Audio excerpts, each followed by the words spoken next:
गठबंधन के कच्चे धागे सब मौका देख के भागे।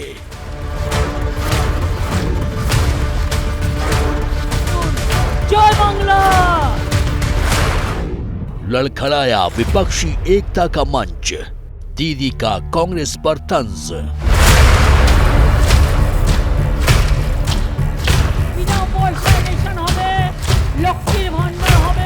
বুকের পটা থাকতো দেখতাম ইউপিতে এলাহাবাদে গিয়ে বিজেপিকে হারিয়ে এসো, বেনারসে গিয়ে হারিয়ে এসো, राजस्थान गए हारिए एसो। गठबंधन ने डाले हथियार, 24 फिर बनेगी मोदी सरकार।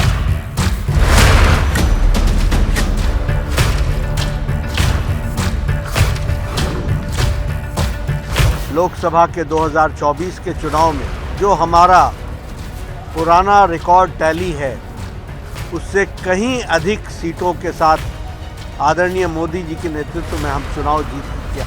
कोई वैकेंसी नहीं है प्रधानमंत्री के पद की।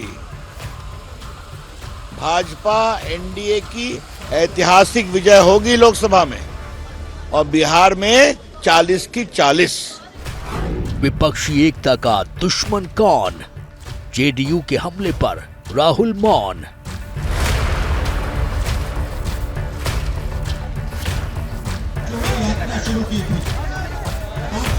इंडिया गठबंधन टूट के कगार पर है। जिस मेहनत से, जिन इरादों से नीतीश कुमार ने इसको संगठित किया था, कांग्रेस पार्टी के गैर जिम्मेदाराना और अड़ियल रवैये ने इसको तार तार कर दिया है। चक्रव्यूह में फंसा इंडिया का रथ, पहली बैठक से शुरू हो गई थी खटपट।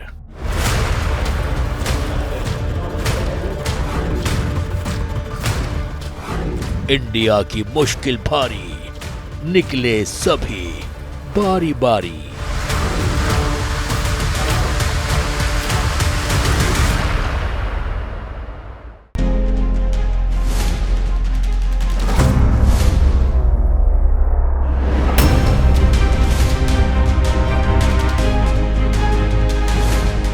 समय का काल चक्र बदलता है तो बड़ी से बड़ी ईंट ढह जाती है, क्योंकि जिस इंडिया गठबंधन का एकमात्र उद्देश्य एनडीए के विजय रथ के सामने मजबूत दीवार बनकर खड़ा होना और 24 की पिच पर टफ फाइट देना था, उस दीवार की हर ईंट तितर बितर हुई जा रही है।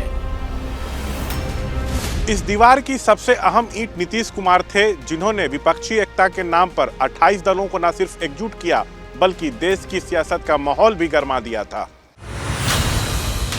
लेकिन अब वही नीतीश गठबंधन के लिए आखिरी कील साबित हो रहे हैं, क्योंकि नीतीश कुमार के पाला बदलने को अभी हफ्ता भी नहीं गुजरा है कि ममता बनर्जी ने कांग्रेस के खिलाफ ये कहते हुए मोर्चा खोल दिया है कि कांग्रेस अपने दम पर पूरे देश में 40 सीट भी नहीं जीत सकती। मुझे समझ नहीं आता कि कांग्रेस पार्टी को इतना अहंकार किस बात का है। मुझे नहीं लगता कि कांग्रेस 300 में से 40 सीट भी जीत पाएगी। कांग्रेस पार्टी पहले जहां जहां जीतती थी, अब वहां भी हारती जा रही है। अगर कांग्रेस में हिम्मत है तो वह बनारस में बीजेपी को हराकर दिखाए। ये सारी बातें उस पार्टी और उस शख्सियत की ओर से कही गई जो इंडिया अलायंस में वो अहम पद रखती थी। लेकिन बड़ी बात यह है कि जेडीयू हो या टीएमसी, सब इसके लिए कांग्रेस को ही जिम्मेदार मान रहे हैं। इंडिया गठबंधन टूट के कगार पर है। जिस मेहनत से, जिन इरादों से नीतीश कुमार ने इसको संगठित किया था, कांग्रेस पार्टी के गैर जिम्मेदाराना और अड़ियल रवैये ने इसको तार तार कर दिया है। जेडीयू को लगता है कांग्रेस खुद को बिग पिक्चर में दिखाना चाहती थी, जिसने कभी क्षेत्रीय दलों को फ्रंट पर नहीं आने दिया। ममता बनर्जी को लगता है कि कांग्रेस वेस्ट बंगाल में उसका खेल खराब कर रही है। कहने का मतलब यह है कि जिस विपक्षी एकता को साध कर 2024 के चुनावी रण में एनडीए के सामने उतारने की तैयारी 1 साल से चल रही थी, वो विपक्षी एकता खुद के बनाए चक्रव्यूह में फंसती दिख रही है। हालांकि इसकी शुरुआत पहले ही दिन से हो चुकी थी, क्योंकि दल मिले लेकिन दिल कभी नहीं मिले।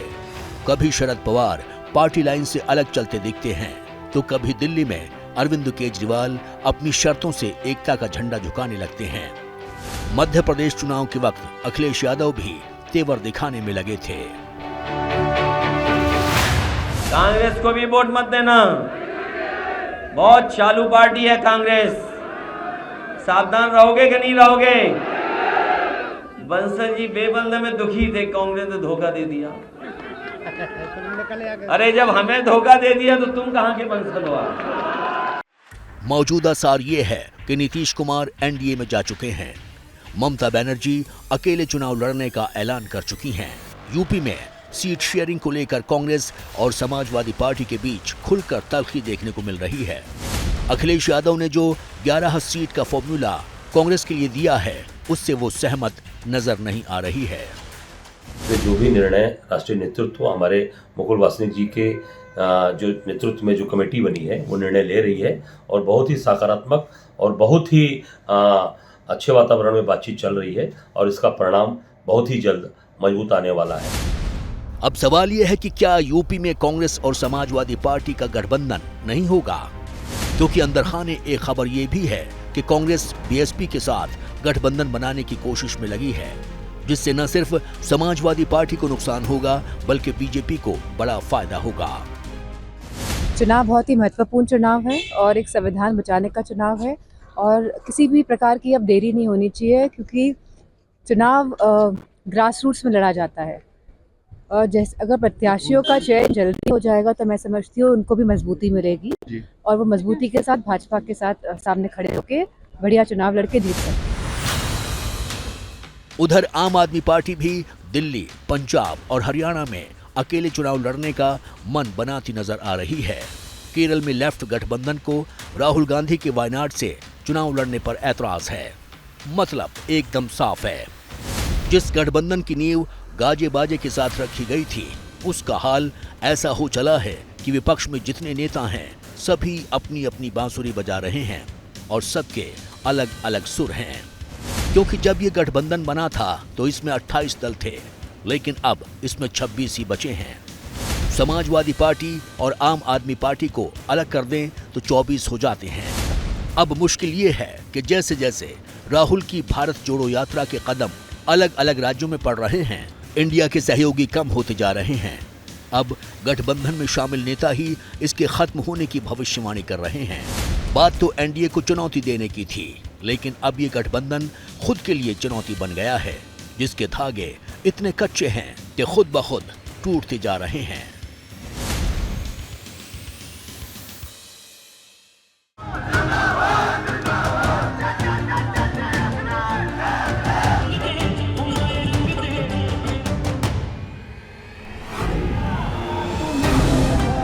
लोकसभा चुनाव का संग्राम सामने खड़ा है। चुनाव आयोग भी तैयारी में लगा है। बीजेपी अपनी उपलब्धियों के दम पर 400 पार की स्क्रिप्ट लिखने में लगी है। एकदम स्पष्ट तौर पर बिहार की जनता मन बना चुकी। नरेंद्र मोदी जी के नेतृत्व में पूरा एनडीए बीजेपी 40 की 40 सीट जीतने का काम करती है। हम लोगों ने कहा ना 330 पार एनडीए सरकार, अब जो स्थिति है वो 400 पार एनडीए सरकार है, तो किसी का खाता नहीं खुलेगा, देखिएगा। लेकिन देश की सबसे पुरानी पार्टी अलग थलग पड़ी है और सबसे बड़ी मुश्किल देश के सबसे बड़े सूबे में खड़ी है, जहां लोकसभा की 80 सीटें हैं। पिछली बार कांग्रेस यहां सिर्फ 67 सीट पर चुनाव लड़ी थी, लेकिन एक ही सीट पर जीत मिली थी और इस बार ये सीट भी फंसती दिखाई दे रही है। इसके बाद भी कांग्रेस की डिमांड कम नहीं हो रही है। एक सीट पर जीतने वाली कांग्रेस अपने लिए 23 सीट मांग रही है। कांग्रेस की सोच है कि वो ज्यादा सीट पर चुनाव लड़ेगी, उसका ज्यादा प्रभाव होगा, साथ ही साथ वोट बैंक भी मजबूत होगा। यही वजह है कि कांग्रेस की एक डील बीएसपी के साथ भी चल रही है। कांग्रेस की कोशिश इतनी है कि उसे लड़ने के लिए ज्यादा सीटें मिलें, फिर चाहे एसपी से मिले या बीएसपी से। हालांकि अखिलेश अभी इंडिया गठबंधन से अलग नहीं हुए हैं। वो नहीं चाहते कि कांग्रेस को ये कहने का मौका मिले कि समाजवादी पार्टी पीछे हटी। हमारा गठबंधन का आधार जीत का आधार होगा। सीट अगर आप जीत सकते हैं तो आप ले लीजिए, सीट अगर इस समीकरण में ये जीत सकता है तो ये ले लें। इसलिए गठबंधन होगा और इंडिया गठबंधन बनेगा। लेकिन कांग्रेस के सांसद के साथ साथ ये नया है एक नारा पीडीए, ये पीडीए ही एनडीए को हराएगा। बीजेपी की बांटने की राजनीति, बीजेपी की नफरत की राजनीति कामयाब नहीं होगी। আপনারা সরাসরি মুখ্যমন্ত্রীকে আবেদন করবেন, আমি আপনাদেরটা দেখে দেবো। यही हाल पश्चिम बंगाल का है, जहां कांग्रेस बंटवारे के नाम पर ज्यादा सीटें मांग रही थी, जबकि 2019 में वो यहां सिर्फ 2 ही सीट जीत पाई थी। लेकिन जब कांग्रेस नहीं मानी तो ममता बनर्जी ने खुद को इंडिया गठबंधन से अलग कर लिया है। আমরা কংগ্রেসকে বলেছিলাম 300 আসন একা লড়ো, আমরা সবাই মদত করব, আর 243টা আসন সব রিজিওনাল পার্টিকে দিয়ে দাও, যারা যেখানে স্ট্রং তারা লড়ুক, সেখানে তুমি মাতব্বরি করবে না। হলো না? প্রথমেই চলে এলো বাংলায়, ভাবলো এখানে মুসলিমদের একটু সুশ্রী দিই। बिहार में जेडीयू के अलग होने के बाद कांग्रेस को आरजेडी का सहारा है, लेकिन यहां भी कांग्रेस ने ज्यादा सीटें मांगी तो बात फंस सकती है। दिल्ली और पंजाब में आम आदमी पार्टी राह बनाए हुए है। अब कांग्रेस यूपी की 80, बिहार की 40, पश्चिम बंगाल की 42 और दिल्ली पंजाब की 20 सीट समेत 182 सीट पर अलग थलग दिख रही है। और अब एक मुश्किल महाराष्ट्र में बढ़ती दिख रही है, जहां सीट शेयरिंग पर अब तक फाइनल बात नहीं बन पाई है। महाविकास अघाड़ी की बैठक में बनी सहमति के मुताबिक कांग्रेस के 14 सीटों पर यूबीटी सेना के 15 और एनसीपी शरद पवार गुट के 9 सीटों पर चुनाव लड़ सकती है। लेकिन 10 सीट ऐसी हैं जहां पेच फंसा हुआ है। अब यही पेच खेल खराब कर सकता है, क्योंकि कांग्रेस मुंबई की 6 में से 3 सीट पर अपना दावा कर रही है। नहीं, कोई विवाद हमारे में नहीं है।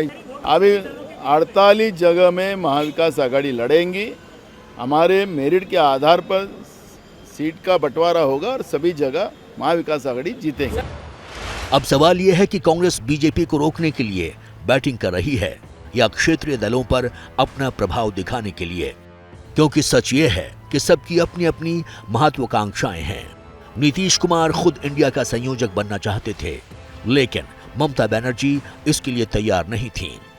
ये खबर राहुल गांधी के हवाले से बाहर आई थी, जिसमें ममता बनर्जी को नीतीश के नाम पर वीटो करने की सलाह चुनावी रणनीतिकार प्रशांत किशोर ने दी थी। ममता को लगा कि नीतीश संयोजक बने तो उनका कद आगे बढ़ जाएगा। कांग्रेस का एक कॉकस इंडिया गठबंधन के नेतृत्व को हड़पना चाहता था। 19 दिसंबर को अशोका होटल में जो बैठक हुई थी, उसमें एक साजिश के तहत इंडिया गठबंधन का नेतृत्व करने के लिए श्री खड़गे का नाम सुझाया गया था। इससे पहले मुंबई की बैठक में सर्वसम्मति से तय हुआ था कि बगैर किसी का चेहरा आगे रखे बगैर ये इंडिया गठबंधन काम करेगा। दरअसल नीतीश और उनकी पार्टी को यह मंजूर नहीं था कि जिस गठबंधन के लिए इतनी भागदौड़ की, उसकी मेहनत का फल भी न मिले। वहीं इसी लिस्ट में एक नाम शरद पवार का भी है, क्योंकि जब विपक्षी एकता की बात चल रही थी तो सबसे पहला सवाल उठा कि इसमें अगवा कौन होगा। इस सवाल के जवाब के तौर पर जब वरिष्ठ नेताओं ने अग्रणी शरद पवार की ओर देखा, लेकिन वो हमेशा पार्टी और गठबंधन की लाइन से अलग हटकर चलते दिखाई दिए। यानी शुरू से ही गठबंधन में एक दरार सी थी, जो वक्त के साथ खाई बन गई। और अब ये इसी का नतीजा है, इंडिया का कुनबा टूटता जा रहा है।